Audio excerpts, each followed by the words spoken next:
안녕하세요. 내 마음을 읽는 자문자답 토크쇼 이불 속 이야기예요. 지금 시작할게요.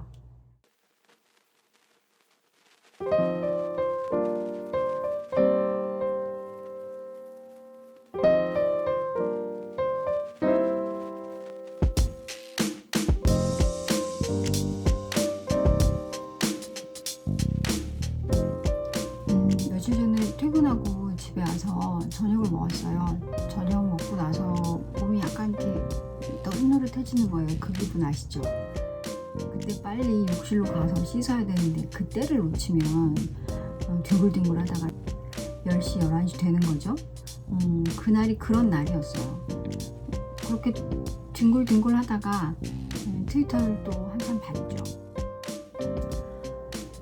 또 야속하게 트위터만 볼 순 없잖아요. 그래도 이 유튜브 쪽도 또 한번 방문해 줘야지. 뭐 어떤 볼거리 있나 뭐 이렇게 화면에 스크롤을 이렇게 하다가 마릴린 먼로 영상이 보여요. 너무 반가웠어요. 또 소녀 시절에 이 영화 전문 잡지까지 정기 구독을 하면서 보던 때가 있었기 때문에 되게 오래간만이었고 반갑더라고요. 그래서 영상을 이제 몇 개 이렇게 봤어요. 새로울 건 없는 영상이었어요. 새로울 건 없는 영상이고 너무 뜬금없이 이 안젤리나 졸리가 오버랩이 되는 거예요. 이 두 사람 참 비슷한 삶의 궤적을 살아왔구나 뭐 이런 느낌이 들면서 그러면서 점점 그 생각이 좀 강해졌던 것 같아요. 심해졌던 것 같아요.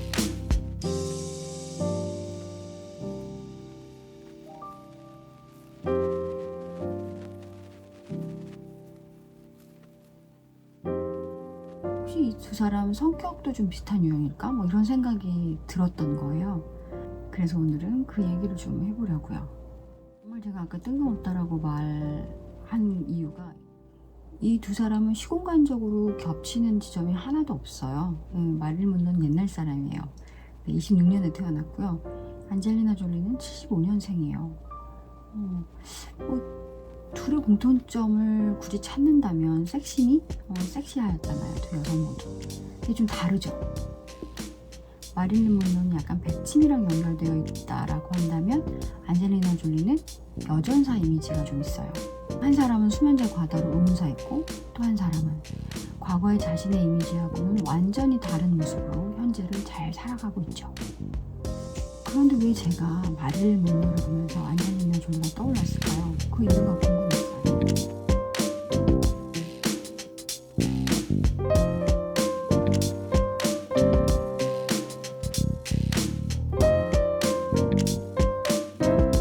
티파니에서 아침을 일한 영화 아시죠? 우리한테 티파니에서 아침을 일한 영화 하면 떠오르는 사람은 오드리 헵번이죠. 네, 오드리 헵번. 그 지방시에 그 까만 미니 드레스를 입고 티파니 보석 가게 쇼윈도를 이렇게 물끄러미 바라보는 그 첫 장면. 그 첫 장면이 곧 티파니에서 아침을 일고 티파니에서 아침을 은 오드리 헵번이죠. 이 얘기를 갑자기 왜 하냐면 그 영화 대본이 마릴린 먼로한테도 갔대요. 영화 여주인공의 직업이 약간 돈 많은 남자 어떻게 좀 해서 팔자 한번 고쳐보겠다 이런 생각을 가진 여성인 거예요. 그러다 보니까 먼로가 갖고 있는 이 섹시미하고 결합이 됐을 때 영화의 흥행에 성공하겠나? 우리 부정적이지 않을까? 이런 의견들이 있어서 그래서 오드리 헵번이 약점이 되었다. 이런 후문도 있어요.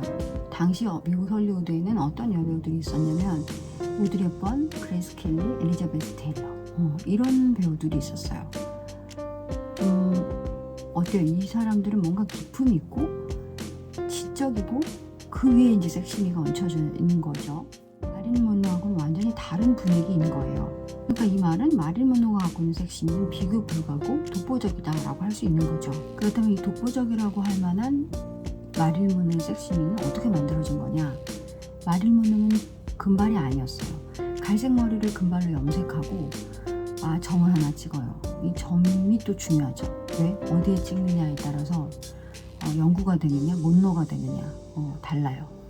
다른 데도 아니고 눈 옆도 아니고 코 옆도 아니고 입술 옆에 찍어요. 그리고 이 섹시미를 완성시켜 버립니다. 뭐로? 그 말투로. 그녀의 그 말투가 있어요. 그 뭔가 느릿하고 졸린 듯한 그 특유의 말투를 연습을 통해서 만들어내요.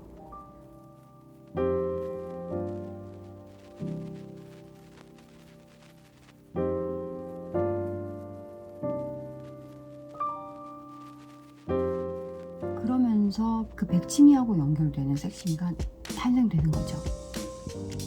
이 여자가 굉장히 영리한 여자다라는 생각이 저는 드는 거예요. 왜냐하면 남자들이 머릿속으로 생각하고 있었던 여성에 대한 그 판타지라고 하는 걸 실현시켜낸 거예요. 그 말의 섹시한 미녀는 헐리우드에 차고 넘쳐요.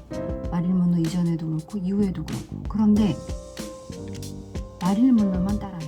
7년 만에 외출이라는 영화가 있어요. 이 영화 모르시는 분들은 많을 건데 이 장면을 모르는 사람은 없을 거예요. 그 한 장면, 마릴린 먼로가 새하얀 드레스를 입고 지하철의 환풍구 위에 서 있어요. 그 환풍구로 바람이 확 불어나오면서 그녀의 그 치맛자락이 마치 나비의 날개처럼 펄럭이는 장면이에요. 개그 프로에서도 많이 패러디됐고 CF에서도 등장하는 정말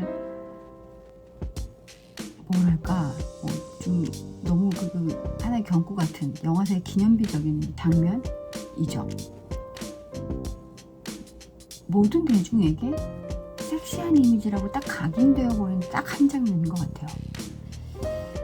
자, 그런데 이 마릴린 먼로 이 언니가 아인슈타인하고도 사귀어요. 네, 엄청난 나이 차이에도 불구하고 대화가 된다는 거죠. 그리고 그 극작가 아서 밀러하고도 결혼합니다. 아서 밀러는 세일즈맨의 죽음이라는 책을 쓴 사람이에요. 미국 사회의 지성을 대표하는 그런 사람으로 꼽힌 사람이에요. 그래서 이 둘이 결혼을 하니까 위대한 육체와 위대한 지성의 만남이다. 뭐 이렇게 헤드라인 뽑아가지고 신문 판매 부수도 엄청 올렸다. 뭐 이런 얘기도 있어요. 백치미와 지성미 이 두 개의 상반된 이미지. 근데 한번 생각해 보자고요. 사실 성인 여성이 갖고 있는 백치미라고 하는 게 뭐겠어요. 약간 어린애 같은 천진난만한 뭐 순진함 이런 정도지. 또 우리 같은 사람들이 갖고 있는 지성이라는 게 뭐가 얼마나 대단한 게 있겠어요. 학문적인 업적이 뭐 엄청 대단한 사람이 아니고서야 말 좀 논리적으로 한다. 전문학적인 뭐 이해, 뭐 역사에 대해서 조금 안다. 뭐 이런 정도의 수준이지. 그런데 이 두 개의 이미지가 이 마릴린 먼로에게 붙으면 굉장히 극명한 명암이 드리워지는 것 같아요. 이게 또 이 마릴린 먼로의 특징이 아닌가 싶은 거죠. 먼로는 이 부분을 자신의 정체성이라고 믿었던 것 같아요. 근데 이제 문제는 뭐냐면 대중은 똑똑한 마릴린 먼로를 원하지 않아. 똑똑하면 안 되는 수준이 아니라 배치 아다다인 마릴린 먼로를 원했던 거예요. 그러니까 그녀도 좀 어떤 한계 같은 게 느껴지니까 어느 날은 이제 기자들 앞에서 이런 얘기를 해요. 야, 나 그 까라마조프의 형제들 같은 그런 영화 찍고 싶어. 그러니까 그 기자들이 엄청 많았겠죠. 공개된 장소이고.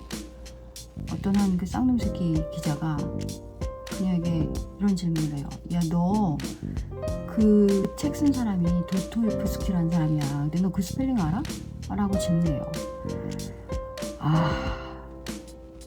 그러니까 이 마릴린 먼로가 또 그렇게 얘기해요.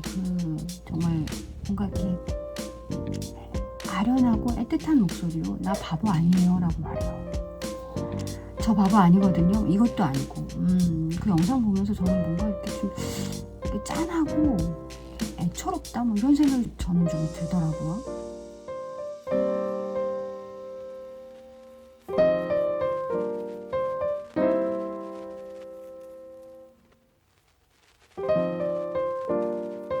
먼로는 사생아였어요. 아빠가 누군지 모른다는 얘기죠. 그녀가 8살이 될 때 엄마는 정신병원에 입원합니다. 그러니까 고아원 생활을 시작하게 되는 거죠. 이 대목이 또 우리의 샤넬 언니하고 프랑스의 국민적 샹송 가수라고 하는 에드트 브라프하고의 오버랩이 되는 장면이기도 한데 어쨌든 마릴린 먼로가 16살에 첫 결혼을 하게 되기까지 9번의 입양과 파양을 경험해요. 이 대목에서 이런 상상 해볼 수 있을 것 같아요. 아무도 날 원하지 않아. 파양 실망당하지 않으려면 그들이 원하는 내가 되어야 해. 자연스럽게 이런 생각 할 수 있을 것 같아요. 그런데 유명해졌는데도 상황은 달라지지 않았어. 그들이 원하는 내가 되어야만 난 사랑받을 수 있어. 항상 수많은 인파 속에 둘러싸여 있고 그들은 나를 사랑한대. 그런데 아무도 나를 있는 그대로 받아들여 주지는 않아. 자신들이 원하는 그 모습만 보여달래. 이쯤 되면 나는 혼자다, 외롭다, 어떻게 할 수가 없다, 도망가고 싶다, 이런 생각 자연스럽게 들지 않을까요? 저는 마릴린 먼로의 정서적인 혼란과 불안에 이런 마음이 깔려 있었다고 생각이 드는 거예요.